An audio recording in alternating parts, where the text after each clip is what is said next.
Hey everyone, and welcome to Kitten's Corner Creations, part 4 of Path to Peace. Put down the bag, that's gonna make sense in just a minute. But while we're talking about that, I'm going to do a little art project I think you're gonna actually enjoy. This is a magic potions kit. I'm not into magic, but I really like the box. I like the butterflies. They want you to stuff those in these little vials. I'm not gonna do that. I'm gonna end up making a little scene with it or what have you. But the little bottles and stuff reminded me so much of a very happy memory when I was helping my family do a birthday party for my mom and my aunt. And my brilliant idea was that they create something, a keepsake that they could take home and remember the birthday party with. This is not that, but it's similar to that. It's the same concept that you're gonna make little vowels and stuff. So you're gonna see my three vowels that I'm gonna attempt to make. A keyword being attempt as we go through chapter 4 of The Path to Peace. Hope you enjoy. First, let me start by saying that I left that a little heavy. And when I say heavy, I mean, it was heavy to me.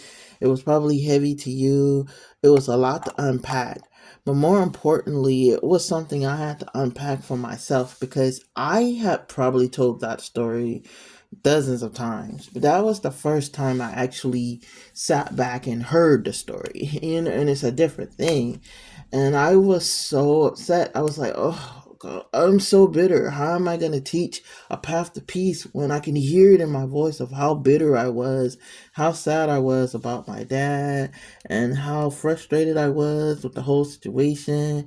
Clearly, I hadn't gotten over it. So I was like, how do I then go forth and tell someone this is the way to peace? Is first you have to find out, dig out your problems, and then you have to figure out what to do with them. And then I was like, I don't sound like I did anything miraculously to do anything to even forgive my dad or so on and so forth. I sounded bitter, and I did not like the person I heard. And I felt like that I did this because I wanted to be like a blessing. But I felt like God was like, you need this. You need this lesson. You need this path. So I pondered on, I was like, well, what do I do with it now? Because I felt like I put myself in a really bad light. And I felt like, how do I, where do I go from there? How do I recover? And God was like, I don't need you to recover. I need you to stop. Because you're doing the one thing that you weren't supposed to do and you're making it about yourself. And it was stop. I got so much I need want to say and so much I want to do and so much I want to do with the series. And he said you will, but you need to stop right now because you're making it about yourself and that's not going to help anyone. So I stopped and I kept living life because that's what we do, and I kept trying to figure out why I had to stop. Then Sunday, not this Sunday but the Sunday prior, I went to church and the pastor was talking about we're going to make Christmas simple, and he was talking about the sovereignty of God. But my heart was heavy because I was worried about what to do with what I had started and where do I go from there and so on and so forth. But he and I, to be honest with you, and I won't lie and say I was, but I wasn't really listening as much as I probably should have. So I missed probably a good bit of that, but I do write it down so I can go back and actually do it again. But one part of his lesson was to stop wallowing in your past failures. And it was like whatever I was doing, I stopped and I was writing it down and I was going, what? Stop wallowing in your past failures. And I think that was from his mouth, from God's thought process to my brain. Stop wallowing in it. Stop worrying about it. Why are you still carrying it around? I was telling my aunt and my mom that I felt like I was carrying this heavy burden and that I was packed all this stuff in for years, my whole life. Everything that went wrong, I kept it stored up in this memory. And not only did I keep it stored up, but I wanted other people to remember it with me. So how can I tell someone about a path of peace that I wouldn't even allow myself to have? And I felt like that was the message, and God was like, "This is the message you need to tell. Stop wallowing in it. Stop carrying it around. Why are you still carrying around something that happened years ago? Why are you still carrying around this like boulders in this big bag, and you just keep adding boulders to it over and over and over again?" Then my aunt said something profound. She said, "Yeah, why don't you just put the bag down?" And I was like, "Huh?" She's like, "Yeah, just you could put the bag down." The song that came to mind was "What a Friend We Have in Jesus," and one of the words were, "Oh, what needless pain we suffer. Oh, what needless grief we bear." All because we wouldn't carry everything to God in prayer. Imagine having a way to get rid of sadness and past anger, but we won't do it because we need to remind other people, and that's what it's all about. We need other people to remember, and we need other people to understand that we were sad and that we this happened to us and we're the victim, but you're not punishing the person that did it. I like the first one. It's called Happy, and it's gonna make sense when it's done. But yeah, you're not punishing the person that did it. You're punishing yourself because you're the one that's still hurting. You're the one that's still carrying this burden. And I was like, because I was telling her it was like being in a river. And it was like, even though if you stop swimming against the tide, that you will flow. Can you imagine if you stop swimming against God's will and stop swimming, trying to swim back to where that bad thing happened? That if you would just stop swimming that way and start swimming towards God, that that He will actually free you and He will actually take you where He needs you to be. And it's no way He's going to take you where you need to be if you can't, if you keep swimming back to that bad part. But my aunt just put the bag down became even more significant when you think about how weighted you are in the water with a big old heavy bag of guilt, shame, burden, anger, and stuff like that. And how are you going to tell other people to forgive and tell other people to let it go if you're sitting here holding on to it? You cannot move forward because, to be honest with you, you can't walk backwards and forward at the same time.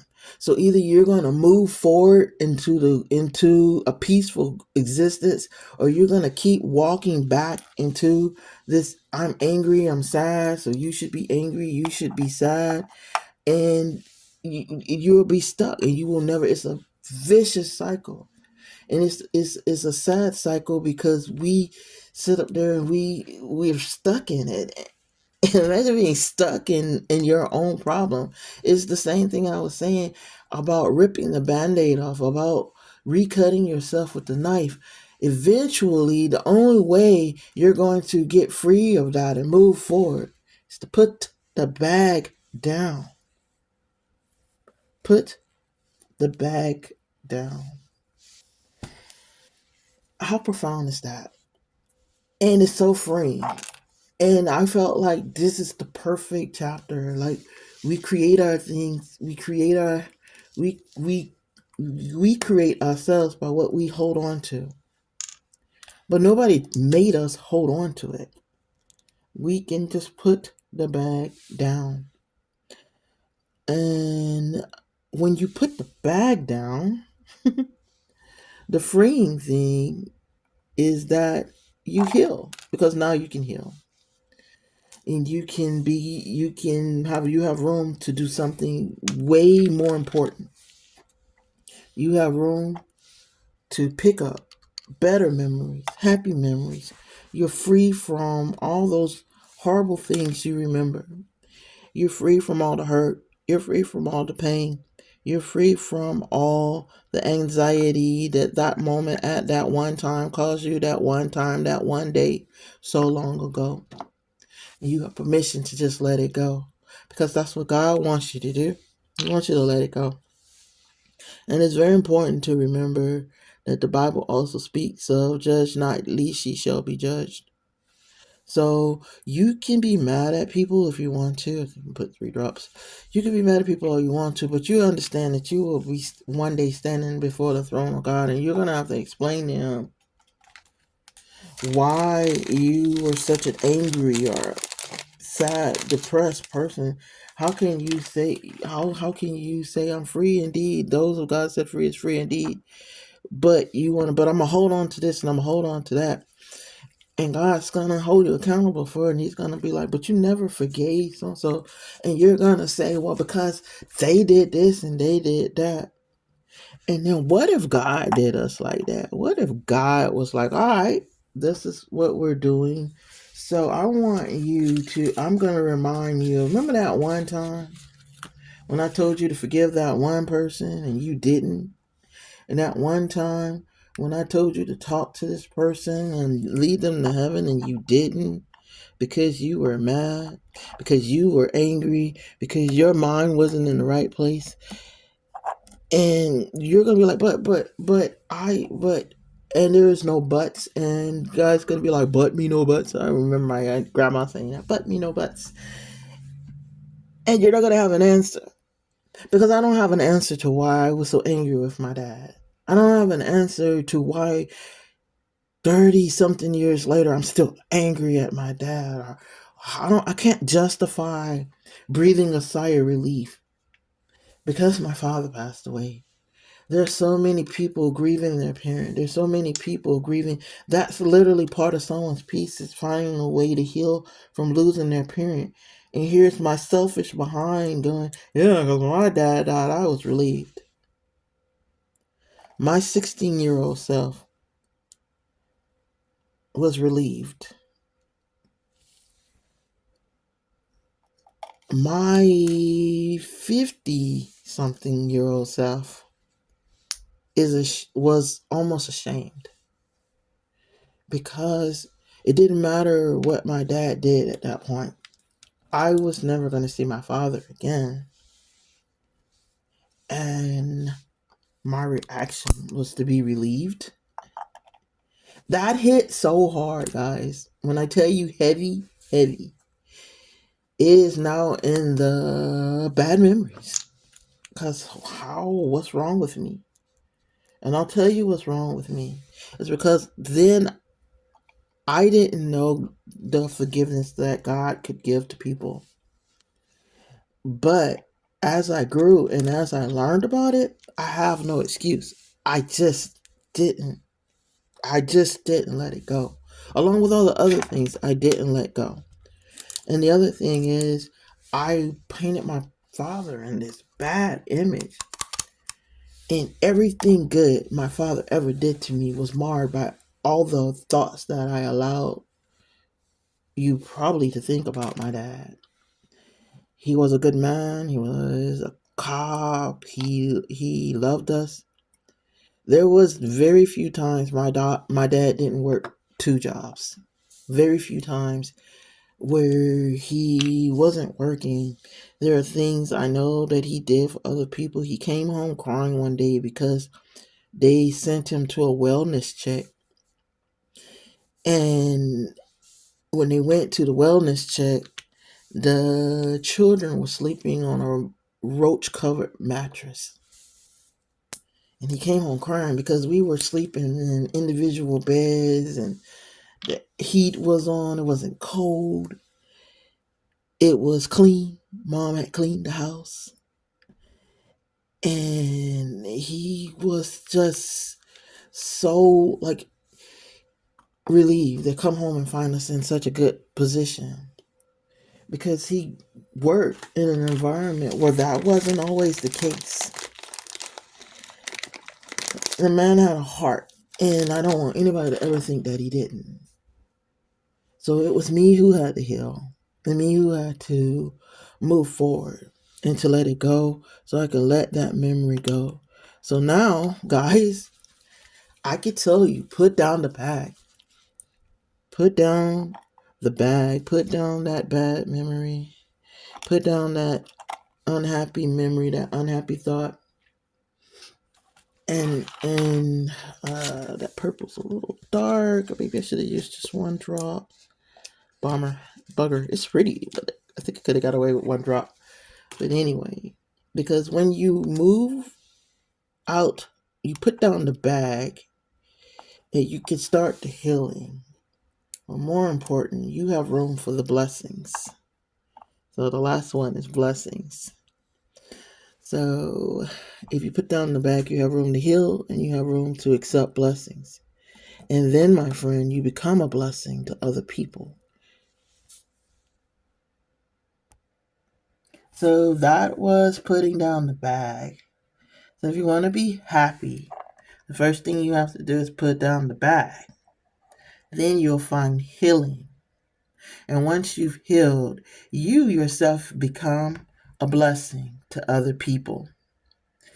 And that, my friends, is what it's all about.